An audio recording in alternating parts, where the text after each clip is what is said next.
Well, as you guys can see, I just came back from Spider-Man No Way Home. Look at the cool Regal bucket they gave us. See that?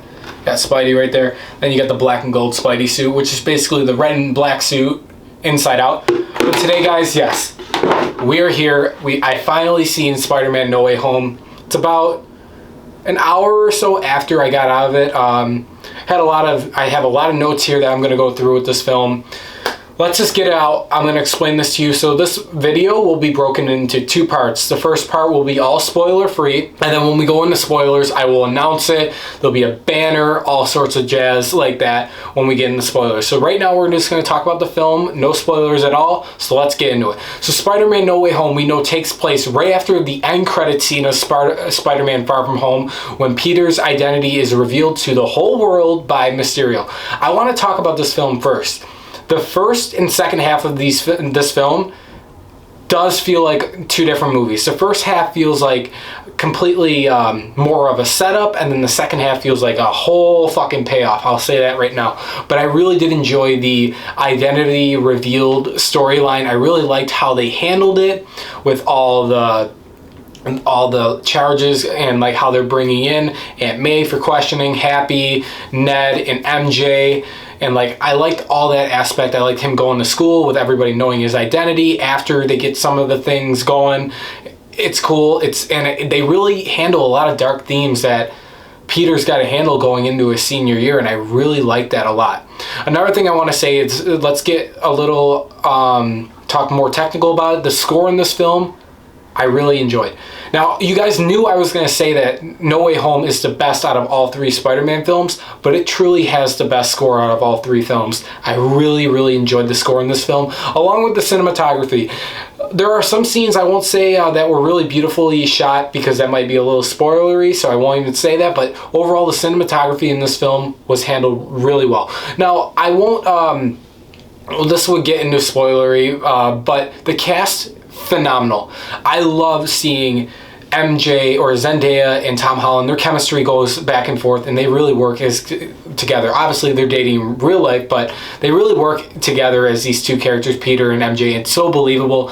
And I was not a fan of it in Far From Home, but it grew on me in this film, and I really, really respected it in this film as a whole. I will also say that all villains, Green Goblin, Doc Ock, Electro, Sandman, and Lizard, don't worry, we saw all five of them in the trailer, were handled extremely well. They respected these characters from where they came from, and they really honored their legacies for the most part. Lizard and Sandman were the ones, I would say definitely Electro, Doc Ock, and Green Goblin had the bigger, they were the big three, I guess you would say, but Lizard and Sandman kind of have a step back in the film, I would say, for the most part. They were more of they really took the back seat, I would say. I'd say also for the first act of the film, it really got it slowed down a little bit. It wasn't until when we met up with Doctor Strange in the film, who was fucking phenomenal in this film as well, we started to get the tracks going and stuff like that. But overall, guys, without saying any spoilers, this film is one of the way better Marvel films. I would definitely say to myself, this film is a 10 out of 10 masterpiece level. I love this film. I cannot believe I'm saying that. I really enjoyed this film a lot. I really did. Now, if you guys know, my two favorite Spider-Man films, my first favorite Spider-Man film with Tobey Maguire is Spider-Man 2, and then, you know, I like Andrew Garfield's Amazing Spider-Man 2. That's second. This is number 3 at the moment. Once I go to see it more, it might bump it up from Amazing Spider-Man 2, hell, even Spider-Man 2. So we'll see where that sits for my ranking, and I still want to rewatch Into the Spider-Verse, but that's kind of separate. But I will say, guys, my rating for Spider-Man No Way Home is a 10 out of 10. Love this film. It's masterpiece level. It's everything I wanted in this film.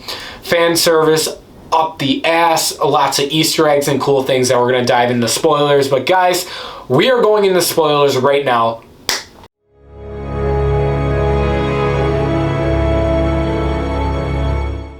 Alright guys, so the first thing I want to try to go in order with all these spoilers. First thing is we get the Matt Murdock cameo with Charlie Cox from the Daredevil Netflix series in the film. I want to say something. So I didn't review Hawkeye the series yet. It's not over until next week, but we see that Kingpin, Vincent D'Onofrio, is confirmed in the show, and we see a picture of him with Kate Bishop's mom. So that was cool. But I'm so glad we see Charlie Cox. Very brief, we see some of his skills when he catches the bottle sitting around the table with Peter trying to get all of his charges cleared. Like, obviously, they can't cover up the identity of Peter Parker being Spider-Man, but they cleared all the things against him with Stark Industries, and I really like that a lot. I was just glad to see him. We know he's in the MCU. Now, I personally believe that we are going to get a different MCU Daredevil compared to the Netflix series, but we'll have to see. Only time will tell. Another thing I want to get into is like the whole identity plot. Let's talk a lot about that now. I really liked how that was handled. Like I was just saying, they had all the charges dropped from the drones from Stark Industries and that stuff, and how Mysterio framed Spider-Man. They got all those dropped. However, I really liked how it did take time to... How would it feel if this senior in high school, the whole world knows that he's Spider-Man, and when he goes into high school and stuff like that, it's kind of dark for a Spider-Man film, and like the amount of drama that he's got to deal with, it's crazy. It really is, and I really liked it. It was a different approach, and I'm so glad that they used the whole first act, I would say, of like I guess you would say, acknowledging and soaking up his struggles of his whole identity being known to the world. I really did like that. Another thing I would have to say is I'll go in a little bit more depth. Obviously, the whole film revolves around MJ and Peter's relationship in this film, and with Ned as well. They were trying to go to MIT. We know Peter's growing up now. He's going to be a college student now, but I really do like Zendaya and Tom Holland as these characters this time around. I will say that in Far From Home, guys, in Far From Home, you guys know, I didn't really care. Yeah, it was cute, but in this film, their relationship really shines. There's some things that happen at the end, which we'll talk about in a little bit, but I really did like their relationship. And Ned and Peter are always fucking cool. And I think it's kind of cool that, we're in spoilers anyways, Ned's got Sorcerer Supreme powers, or Sorcerer powers. That's pretty fucking cool. He opens up some of the dimensions for some of the fan service characters. But I will say this. Now, let's get into the villains. Let's start off with Doc Ock. We're going to break down basically the big three: Doc Ock, Green Goblin, and Electro. And then I'll talk briefly about Sandman and Lizard. Doc Ock, played by Alfred Molina. They really handled Doc Ock's character really well in this film. I was really nervous that they were just going to make him a generic bad guy type style storyline, but no, they really handled his character with a lot of heart. They really show, still to this day, that Otto is a good guy, but he's being controlled by the arms, and I love that. And I love the idea of how Peter tries to basically cure each of the villains in this film, and it was such a cool and clever idea that I didn't expect happen in this film. And you obviously know that's more of a running plot device throughout the film. Now, we know that like after the villains do get unleashed into the world, we know that Doctor Strange and Peter fight over it because Peter wants to save him. And then I love how Peter gets the smart upper hand of Doctor Strange and puts him in the mirror dimension for now. I really liked it. That was actually a really cool thing, and I thought it was clever of Peter to do. But going back on Doc Ock, I love how his arms absorbed Peter's suit, his nanotech. I thought that was really cool, but then they just spit him back on there and it makes the integrated suit. I thought that was really cool. I will say though, they really did handle Doc Ock's character really well, and they really show he is still a good guy at the core. We know he helps out a little bit at the end with the Statue of Liberty battle. But I will also say, let's talk about Green Goblin, Willem Dafoe. Willem Dafoe owns this character, just like Alfred Molina. But Willem Dafoe is just incredible playing that split personality of Norman Osborn, and I loved it in this film. They really still handle the, what do you call that? The betrayal type thing, and really gets to know Aunt May, and I knew that was bad from the start, and it was so Green Goblin-ish, and I loved it. and it was phenomenal. And I loved his new suit design as well. The big things is I knew one of the characters in this film were gonna die. I always said it was either gonna be Ned, MJ, Aunt May, or Happy. I had a feeling it was gonna be Green Goblin that did kill that person, and it was Aunt May, and I loved the revenge story arc that's set up for Tom Holland's Spider-Man to go after the Green Goblin for killing Aunt May, and I thought that was so fucking clever and so fucking cool to have a strike of vengeance to him, and I thought that was such a good idea, and I really liked that a lot. Now also let's get into Electro. I really think Jamie Foxx had his moment to shine as Electro in this film. He was phenomenal. They had a little callback to the original Electro in The Amazing Spider-Man 2. We saw a blue silhouette of him before he turns yellow, and I really liked that a lot. I really liked his character in this film way better than in Amazing Spider-Man 2, but they now acknowledge a lot of things from Amazing Spider-Man, which I really enjoyed, and I'm glad that they acknowledged it and they didn't just pretend like, oh, this is a different Electro from not the Amazing Spider-Man timeline or something like that. Sandman and Lizard. Sandman was played by Thomas Hayden Church. I was surprised that he actually came back to reprise the role. I forgot the actor that plays the Lizard, but I don't really think... I wonder if he actually was there.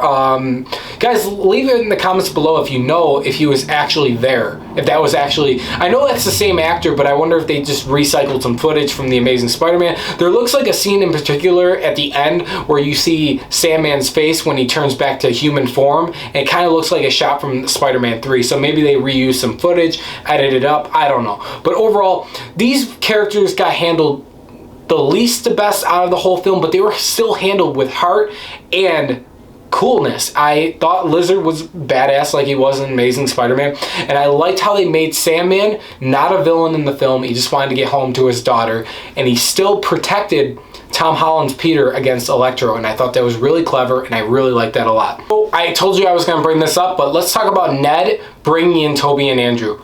The coolest fucking thing I've seen ever. We knew that Tobey and Andrew were going to be in this film. We were 99% sure, but the way they come in, I wasn't ready for it. I got a lump in my throat. I started to tear up. I love seeing Tobey and Andrew in the film, and they handled these characters really fucking well. Let's get into it. So I was hoping, first of all, and it did get me nervous towards the end of the final battle on the Statue of Liberty. We'll talk a little bit more about that in just a sec. But I was getting nervous that I didn't want them to pull a fast one and just kill Andrew or Tobey off. I'm glad that they didn't do that. They did tease it a little bit. But I will say, for the most part, Tom, Tobey, and Andrew, they really handled them like really well. All of them working together, all of them together at all, respecting Tobey's timeline. I love how they joked around with how he's got organic web shooters, and both Tom and Andrew are like, oh, we can't do that. I thought that was really cool. I liked when Andrew cracked Tobey's back. Oh, my back. I forgot to say, I cannot believe that we actually got the quote by Norman Osborn, "I'm something of a scientist myself." I had to throw that in there. Fucking hilarious. I love that meme. You guys know what I'm talking about. But also, there's so many Easter eggs in this film. I cannot wait to watch the second time, where Tobey jokes around about, yeah, I fought an alien once, when Tom was saying that, yeah, I fought a bunch of aliens like Thanos or something like that. And then Tobey's like, yeah, I fought an alien once, talking about a Venom. And I like how Andrew's Spidey is saying, I didn't fight anybody yet. It's perfect. They really, when they brought Tobey and Andrew over, both of their characters felt exactly the same where they pulled them from. I like how they were saying Tobey's Spidey jokes around about like, yeah, it's complicated, like with his relationship and that.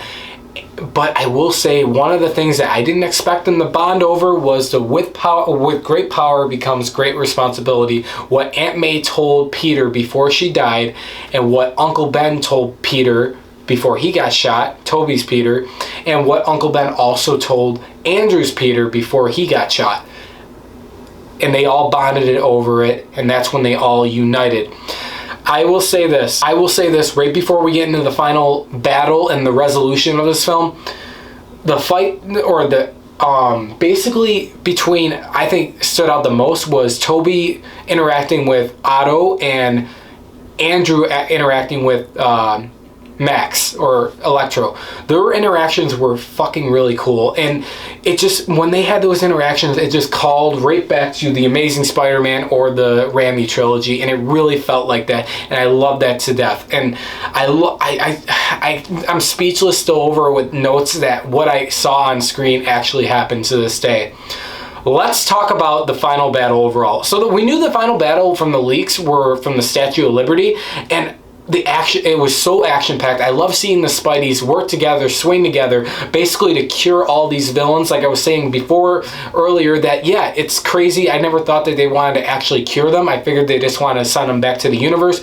But Tom's got that guilt on him, where Peter's got his guilt that I don't want them to die, so let's change them. So they cure Electro, they cure Sandman, they basically take care of Otto with the chip, which I thought was really cool. But then they also cure Norman Osborn as well. Not before, where they scared the fuck out of me, where Norman stabs Toby.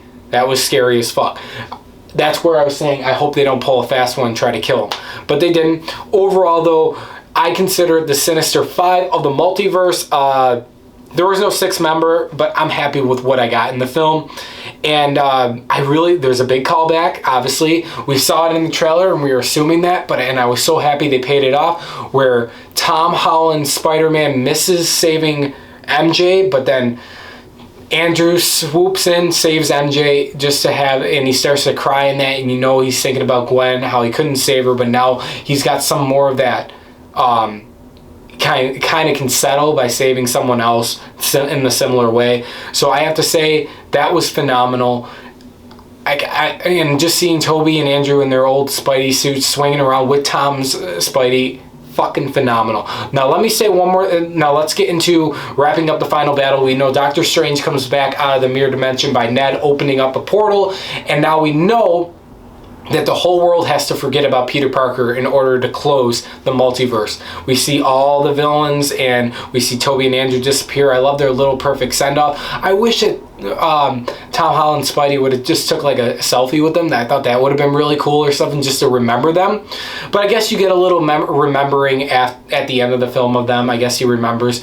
But overall, their send-off was perfect. I love how they all say goodbye. They took a group hug. It's so sweet, and I loved it. But yeah, so Tom, or let's say Peter now, Peter goes up to MJ and Ned, says his goodbyes to them, and says, don't worry, I'll make you guys remember me in that. And then we see time elapse. We see that the whole world forgets about who Peter Parker is.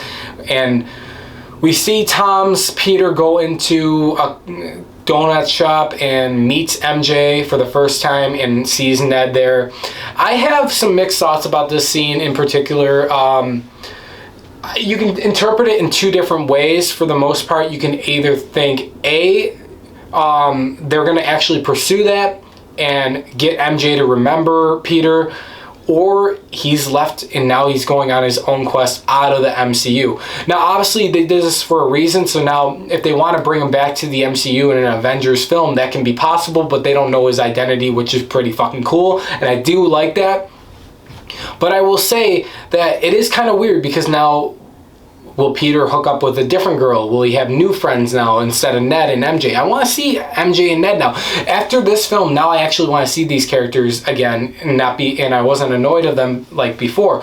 But then we see also Peter going up to Aunt May's grave, and you see Happy go walk up there and says, how did you know her? And he's like, from Spider-Man. And he's like, same. And Happy has no idea who Peter is. People always will argue the point that, well, it seems like everything that Peter has done, like in Infinity War and Endgame or Homecoming or Far From Home, don't matter now. No, they still do matter, and they will. There's even a line, I believe, that Happy or Peter say that it still matters or something like that. So I don't want people to think like, well, that just means like everybody forgot who he is, so does that shit is relevant? Yes, it is. It really is.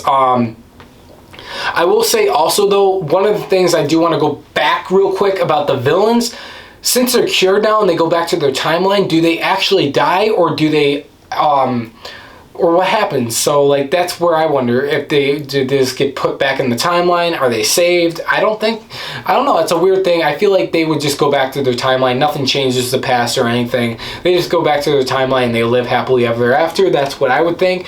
But overall though, guys, yeah, we see, to wrap this up, and then I have one thing to say about Tom Holland's Spider-Man. To wrap this up, then we see Tom Holland make a new suit. He gets suited up. He's back in his red and blue suit. There looks like some inspiration from the back being maybe Andrew's Spider-Man symbol, and then some kind of inspiration on the front being Tobey's Spider-Man logo. Kind of similar to the Spider-Man PlayStation game if you guys played it. But I'm so glad he's got the red and blue back, and I was so fucking happy about that. Right before we end this video, I want to talk about Tom Holland Spider-Man. I'm so happy I can call him Peter Parker Spider-Man, not Iron Man Jr. at all. From Homecoming to Infinity War, Endgame, Civil War, and Far From Home, I always thought of Tom Holland Spider-Man as being Iron Man Jr. He earns the Spider-Man title in this film. The shit he goes through, the way he reacts to it, he earns it, and I'm so happy to say that. Tom, you did an incredible job in this film, and I have to say, you are now, in my mind, Spider-Man. But I will say that where is this going to lead? I want to make a separate video on that. And 2 post-credit scenes. One post-credit scene was actually the Doctor Strange in the Multiverse of Madness trailer. Thought that was pretty cool and epic to see. But now we also see something weird. Very weird. We see Tom Hardy's Venom in Mexico drinking, but then he gets transported back to his universe, but the symbiote gets left in Tom's universe. Weird, because how, I don't even know, but now we know that the symbiote's going to go after Tom Holland's Spider-Man. It's weird. So I can't wait to see where that goes. But guys, let me know, if you're watching the spoiler video, let me know your thoughts on Spider-Man No Way Home. Did you guys like it? Did you hate it? What was your favorite part of it? Obviously, one of my favorite parts was the Statue of Liberty battle and seeing Tom, Tobey, and Andrew all together, swinging in action, hanging out. It was fucking incredible, guys. I really love this film. Thanks for watching, guys. Subscribe for more, and I will see you guys real soon.